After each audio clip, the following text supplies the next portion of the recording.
Good evening, ladies and gentlemen, and welcome to What's Up With That, the show that brings you interesting people, places, cultures, and subcultures here in the South Bay, the San Francisco Bay Area, the state of California, and beyond. And tonight, what's up with dinner clubs? What is a dinner club? And what's up with the Monday night dinner club? Well, when you think of dinner clubs, you think of friends and family, good food, fun, maybe meeting somebody, maybe, you can kind of fill in the rest yourself. But I'll tell you a story from Andrew's house. When Andrew was a little boy, we used to go to lots of special dinner clubs. We had McDonald's, we liked Carl's Jr.'s because they'd cook the burger there. That was always good. And Taco Bell. But tonight, we have members of the Monday Night Dinner Club, and they go to a lot of really cool places and do a lot of cool stuff together as a dinner club team. Please welcome to our show, John A. Vink. He Hello. is the founder of the Monday Night Dinner Club. What's up? Stacie Tamaki. She is a charter member. What's up, Stacie? How you doing? And Dana Smith. He is an early member, which we'll have to talk about because that's kind of a strange way to introduce someone, but he is an early member. All right, so let's start off with the most obvious question. What is a dinner club? It's just a group of people who get together, in our case, every Monday to a different restaurant. Mm-hmm. So I send out emails every Friday, say, hey, we're having dinner on Monday at this restaurant. Be there. Mm-hmm. Are you aware that most people in America on Monday are totally in a new dimension? We're not quite here. Was there a reason for Monday?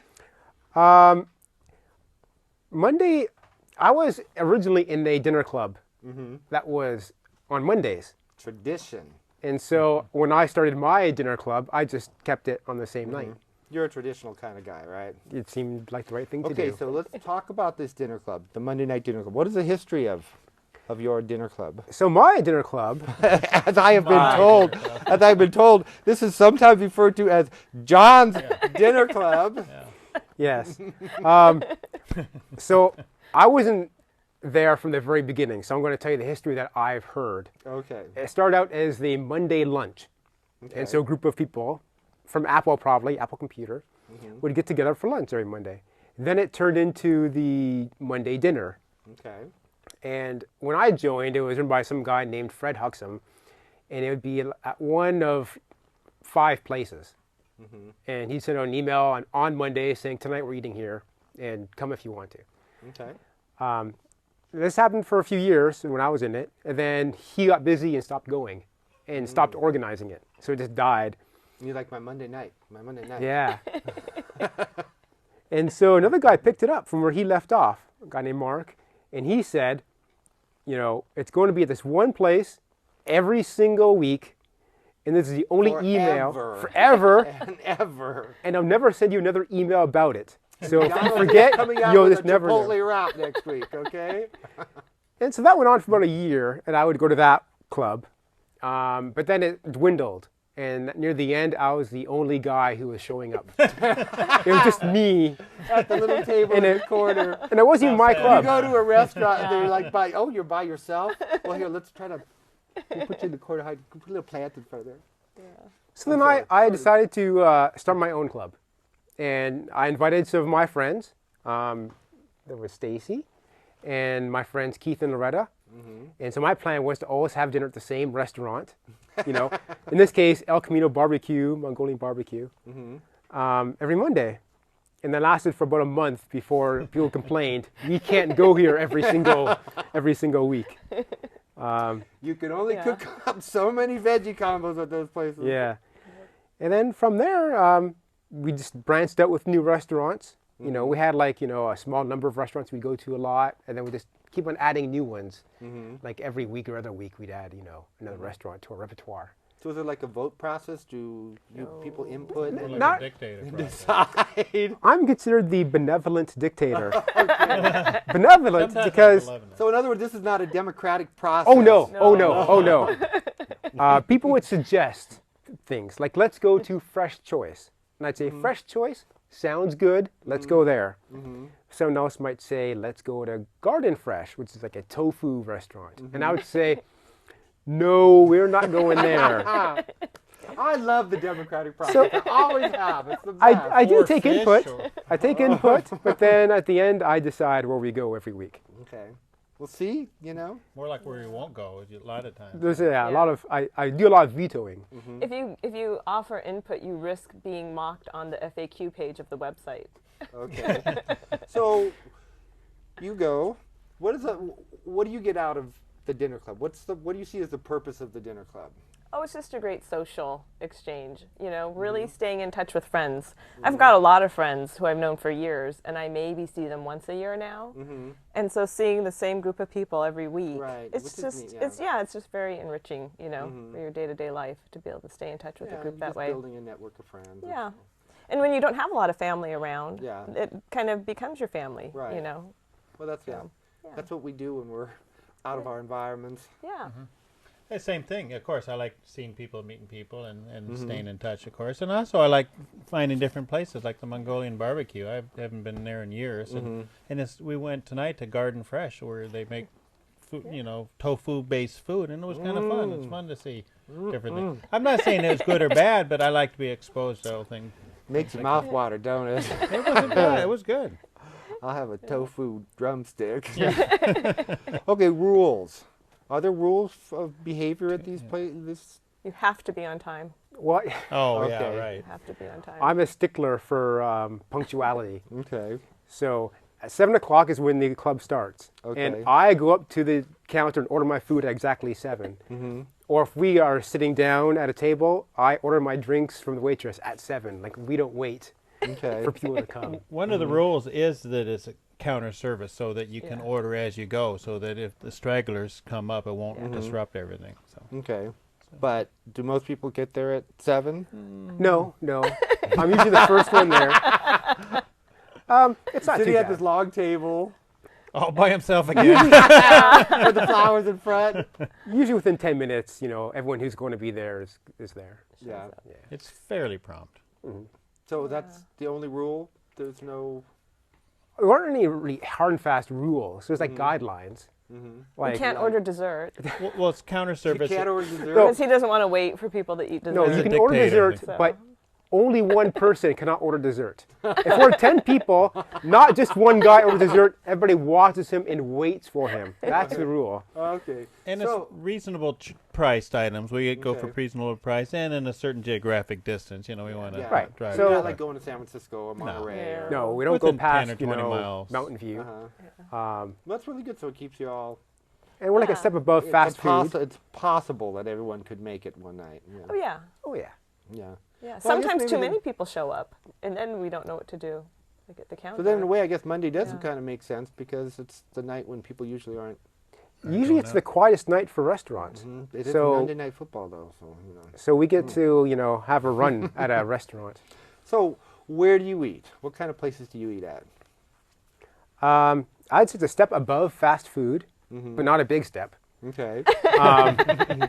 And we rarely go to places where there's a hostess, you know, asking how many in your party, this way. So that's a little too fancy for us. So mostly counter service, we aim for that. Okay. But there are some places where they have wait service. But it's got to be on the cheap end too. Like an Yeah. entree have to be $15 or less. Because we have varying, you know, financial backgrounded people It's in our only club. fair. I thought the website said $12 or Yeah, less. it's more like Yeah, 10 like or 12 12. actually. Yeah, well, you jacking it up here on the Yeah, show. I'm trying to make it sound like more than it bring us is. out here. We got some dissension going He's on getting here. some airs now. All of a sudden, yeah. He's starting to raise the till here. $15 club. Here. It's going to be John's $50 supper club. No, because I don't like fancy food. And so anything at that price would be too fancy for me. Or Indian food, or Japanese food, or Ethiopian food. And speaking of food like that, you know, I was thinking to that tonight at this tofu place. You know, I was hatching a plot of Mutiny Monday we might do, and every now and then we were gonna pick a different place, kind of on the Without the telling slide. him. This is good. I like this conversation. Yeah. So then basically when it comes down to it, ultimately, who is in charge of deciding? The ultimate decision. big of guy where here. you're gonna go? Ultimately, it's me. On ultimate? Fridays, I send out the email to everybody, and in the email it says where it's going to be. Any welcome suggestions before that? There's a place on our website So there's if you some want to sort of suggest. democracy in here, a little bit. Well, there's- I give him a lot of grief on Sunday. Okay. Or no, excuse me, on Thursday or Friday before he's actually picking the place. I would I say don't it's- agree with it. I would say it's grief. Yeah. There's We a lot have- of, there's a backroom power struggle that goes on. Like we were saying earlier, a lot of times he wants to put things on the FAQ page that are just kind of mean, but he thinks they're funny. So what would be like a total, I mean, something that would be, you wouldn't even fathom ever going to eat at? Anything So- with fish in it. Anything. My rules are no Indian, no Japanese. Well, actually, we did go to We a went to Japanese one, restaurant but it once. wasn't a good one. Like no African, No no sushi. French. Hey, I came from a you're small. a man of the world, aren't you? I came from a You like small to stretch town. out White bread, Trying white bread, right down Trying there. He's a wonder boy. That's why this mutiny is going on. Yeah. I came from a small Canadian town, so any food that wasn't served in that small Canadian town is weird to me, and not something I'd be jumping into. But what if you had, a bunch of people emailing you say, "Hey, there's this brand new." Now, come on, let's talk democracy here. Said, this Ethiopian restaurant is supposed to be so good, and I mean, it's a great place, and everyone sits on mats, and eat with your hands. I found a solution to this. He says go on If Tuesday. Huh? there's a particular week where I can't make it, that's the week I schedule these That's weird International places. Week. So That's like Multicultural Week. tonight's a Monday, and I could not make it, so they went to Garden Fresh, where I said I would never go to. So So how many folks come to these things? varies. Probably between 6 and 14 was our largest 14, group. maybe 20 sometimes we might hit. Yeah. With our famous guests. Does it ever feel a little weird when it gets too big? Does it take a dynamic out of your? it gets more social- exciting the more people you have. Yeah. We start dividing I the always tables. believe that myself. So. We start dividing the tables by women and men.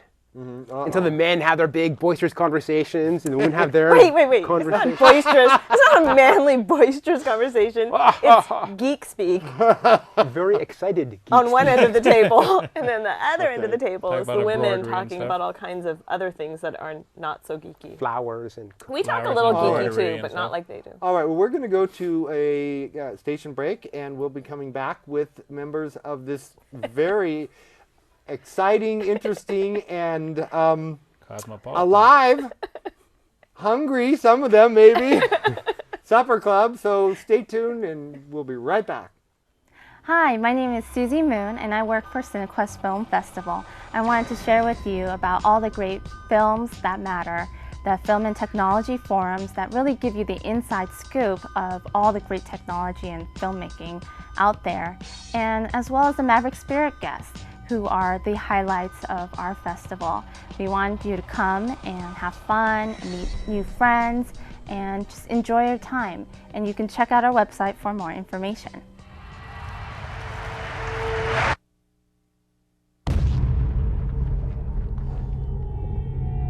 If our athletes faced the kind of hurdles our endangered animals faced, the finish line would come all too soon. Help put an end to the illegal wildlife trade before it's too late. All right, we're back here with the Monday Night Supper Club, and we have two new guests that have joined us on the panel tonight. This is Brian Latimer. How you doing? How you doing? Good to meet you. What's up? And Maureen Beavers. Hi. Hi. What's up? Okay, well, we were, right before we took a commercial break, we were talking about discussions. So let's continue on with this discussion kind of thing here, because this is kind of the heart of a club that comes together. What do you talk about? well, we have guys and girls who attend. So the guys tend to group up and talk about geeky things, maybe work because we all work in technical jobs. And the girls, I don't know what they talk about. They're on their own side. Oh my God, We this talk group about is a the bunch rest of of geeks. life. We talk about everything else that happens in the except world, geekdom, right? No, we even talk about geekdom sometimes, and usually it's like, oh God, they're slipping into geek speak again. Let's go back. What were we talking about? So, okay, so but you don't talk about like world hunger and We talk about various things. We talk about various things. Like Stacie has her causes that she works for. The Dogster causes and her spay and neuter fund that she works on. And so sometimes she'll tell us the latest news and things that are happening with that. And we talk about work. We talk about a lot of the other things that are going on in our lives. Just kind of it's kind of catch up. How are you? What's been happening? who's That kind of getting it thing. and who's not. Who's getting it? Who's not? Sometimes I a mean, little that bit- is, that's got to be brought to the table. It's just, Sometimes we get a little bit more detailed than we really want, than people really want us to. But it's But it's all good. it all just comes out sometimes. So let's talk about the setting. Okay, so you come in, you were talking about you go to like places that are medium priced, whatever. Do people have assigned seats? Is there like this social strata? Because when I was a kid, Dad sat at the end of the table. No one would ever dare sit in that seat, or you'd be out in the back picking a switch so they could kick your butt. So this was the way life was. Very I mean, and with every organization, because I work for a school district, not that it's bureaucratic at all, don't get me wrong here, but, there tends to be this sort of process. So, It's very free-form. In these, it very much depends on where we're going, what the place is. The first one that my wife and I attended, as a matter of fact, it was at the counter, and we went in there and they immediately separated the guys and the girls, and we're like, okay, what have we gotten ourselves into? What is this? What's going on? this is a different kind of club. Exactly, a very different club. But other times it'll be one big table, multiple tables, we'll have to move it around. So it's just you tend to go, and some of the regulars, you want to communicate with this person this week and talk to this person you haven't talked to in a couple weeks. So it's very fluid, very flexible. So when you get down to then like ordering or whatever, do you order, is it just independent ordering to order like group themes? You do special things? It's Oh no, just, John can't have a group thing. We John does don't not do do the family group stuff. This thing. is called the John Bashing Dinner Club episode here. It is our favorite discussion One of my topic. rules is I don't share. Now, don't get it the wrong way. I will share my food. I just don't want your food. I just want what I ordered, and that's it. So when it comes down to ordering, do you have people in the group that tend to go for the wildest, weirdest things, and Some people. We have like... and what do you think about that, huh? we have some vegans in our club, and so they'll order things that other people wouldn't eat. I wouldn't say it's over the top or anything. Yeah. Some people want to order dessert. Other people don't. This And is that's Back a to the- big point of back to the contention. dessert there's a discussion. dessert thing going on here that we need to get to the bottom of. John's an anti-desertarian. Is that pretty much what it is? You're just An against it? You're anti-desertarian. In my family, we had dessert sometimes, but definitely not regularly. So I'm just Really? not used to having dessert with my meals. But the rest of you? I'll take advantage of dessert any chance I get.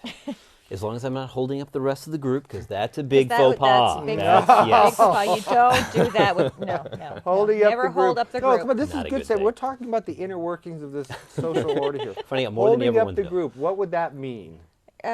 Being terribly, terribly late, especially to a restaurant that won't seat you until you're all there. We've had people come 45 minutes late sometimes. But you won't name names, will you? I'm not going to name names. I'll just look at Hey! people. No pressure. No He's pressure. just people watching. Don't get it wrong. It doesn't help that I'm the one who works the furthest away from everyone and have to deal with the most traffic. Anyways, so let's talk about some other pleasant things that I know in group dynamics when you go out to dinner, because I'll tell you another little Andrew story, but I'll keep it real brief, okay? I have a person in my school district who's real high up, and she makes like $10 billion, zillion, $1 trillion. Okay, when we go out to lunch with she brings her calculator. It's really annoying, okay? And she'll have like $8.50, whatever, and then she puts in the tax, and she will actually pay $8.92 if that's her bill. She'll put taking pennies out of her purse. I'm like, if I could say it, I'd say it, all right? but I don't because I'm a nice person. What happens when the check comes? We take out our iPhones and calculate. It's not to the penny, within $1. That's pretty much how it works. Yeah, it depends on the day. Yeah. So yeah, does it ever like someone get stiffed with the bill? Not that we notice. No. Not that We I've won't admit heard to of. it if so. Okay. Often we'll have one guy who puts it all on his credit card, and we just pay all him, give him the cash. So he might not realize he's being screwed.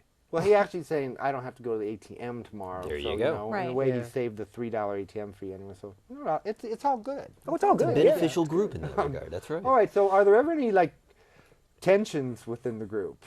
Always. I hope so. I mean, that's life. There How are do you- always tensions within the group. It just, I mean, everybody has different dynamics, and depending on people's moods, different things happen. So, I would say there's no tensions at all. of course you would, I'm oblivious, John. I guess. You just don't know what's going on at the other end of the table. so. Well, Girl it took side, you this that's all long to tension. figure that out. Within any group, there's always going to be some sort of dynamics that are going on. Yeah. But it's nothing. It's nothing so serious that anybody would, take I mean, it. hasn't there ever been a time? Now, come on, we're honest people. Has there been a time We when, are. like, you've shown up with someone, you've just had a spat with a particular person, you just kind of. You just sit at opposite ends of the table. Takes It's care all of good. itself. That's right. That's when you divide the boys to the table over here. and- Split We've them just up. found that works better. Otherwise there's one lone person who doesn't get to talk, or you're stuck in the middle of geek speak, and you can speak a little bit, but after but a while isn't there you're just anybody like, that's okay. like in the middle then? Don't you have like some. If I sit too close to the Beaver sisters, I usually get kicked under the table at some point. You've learned to avoid that. Yeah. You didn't teach me that part of it, though. That's the problem. Yeah, that would do it though. I certainly get hated kicked by the Beaver sisters. Anyways, because I have good aim. moving back to the next question. No, I mean, okay, so I'm just picturing this setup here, and it's been the Geek Talk table. I'm not saying it offensively. I mean, Geek Talk is Proud of fine. it. I mean, we are in Silicon Valley, Darn right. and the squabbling hands. Oh! Oh, Be thankful you're way over there. yeah. 'cause- Again, boots, too. That was actually just a joke. So please understand, I'm a very nice person. That boot looks really sharp. But anyways, okay. But there's got to be some people in the middle here. The world's a big world here. So don't you have like people that go to that talk? Yeah, I mean, we've you got a gotta couple have- people who sit in the middle. It can go either way. Right. So that's cool. So now let's get to what happens if you go to the restaurant and it just bites. We've had that happen a few times, and We've we had some just places, yeah, yeah. we've had a few places, and we just don't go back. Yeah, And what happens to the prime minister or whatever it is? a benevolent dictator. I'm sorry, That you has pronounced that wrong. chosen It's the malevolent restaurant. dictator. It's a, I observe that everyone's saying we don't like it, and so I don't schedule it again. Mm-hmm. And if it's someplace I like, well, I can go back on my own without the club. okay, so So I do listen to the people. Occasionally. give me an experience of Sporadically. a place, and I don't want to get in trouble and name a specific place, but think of a place where you had an uncomfortable experience as a group, because first of all, groups, they can push you in the corner, and it's like I grew up in a big family too. I mean, they didn't have 20 at the dinner, but we had 10. And we go to a restaurant, and we're like, "Oh, it's good here. McDonald's is getting better." Have you ever had a situation where it's like the service been terrible and whatever, and you We went to a place recently, it had opened recently, and so we were within the last month or two, and some of the food didn't come, or it took a very long time to come. Oh, and for you, that must have been. Yeah, I already got Punctual this one John. figured out. So, So we won't be going back there, but they gave us some coupons or something. I mean, it was also too loud, so yeah, it wasn't right for our club. And it depends on the dynamic for the night. If you've got few people, maybe getting shoved in the corner, doing something like that, it's going to be all right. You can do things on your own. If you get a large group and they don't have the room for us, they don't have the tables for us, that becomes a little bit of a challenge. yeah. So, Well, I mean, and when you think about food, when you're going out to enjoy yourself, it doesn't take a whole lot. And I think anybody that goes to restaurants, it doesn't take a whole lot to, get you a little riled up. Sweet. Yeah, just that one little thing, like like someone spilling a cup of coffee on your lap or something. The little things that little things that kind of irritate you. So what ruins a restaurant for you? If you go to a lot of restaurants, what's something that like just ruins the experience? Well, you said bad service, slow, loud. The cuisine I don't like. Yeah. Yeah. Comes Anything down to the else? food. Comes down to the food. If the food, Well, it would if have we're to be trying a if- new place, if it's kind of questionable, not such a good choice. If it's a supper club, Yes. I mean, supper You is get it. like number one. Right. So let's talk about personal experiences. What are some of the best things that have come out of your supper club for you? Let's start with you. The best things that have come out of the supper club. Out of your membership in the supper club, for you as a person. For me as a well, it's a great way for to meet new people, because there's usually new people who will show up and new people who will go. It's a great way to just catch up with the people you haven't seen for a while, and of course it's a great way to pick on John, That's which always is what we're really looking the forward to. main And you've purpose. shown that you have a great skill with that. I want to say all of these guests have been very. It's like they went to class or something. How about you? Very similar. Overall, the chance to get together, the camaraderie between crew, between people, folks that are in the club, and some people you may not see outside of work. You may not see them that often if you can't attend the club every week. So every few weeks when I do go, hey, I get to see that person again. Haven't seen them in a while. Keeping the camaraderie going, keeping the friendships going. Okay, It's a John, good you have benefit. 10 seconds. You have the last word. Oh, mighty one. Oh boy. I think the most fun is talking to people who you don't talk to enough. Okay. Some people want to know more about. You can get to meet them better. And people who are old friends who you lost contact with, now you get to see them a lot more. All right, well, that says it all. Many wonderful evenings out. Thank you so much for coming on. And as always, to our guests, when you're walking down the street and you see something interesting and you wonder to yourself, hey, what's up with that? Well, tune into our show, What's Up With That? And maybe you'll find exactly what you're looking for. We'll see you next week on What's Up With That. Good night, everybody.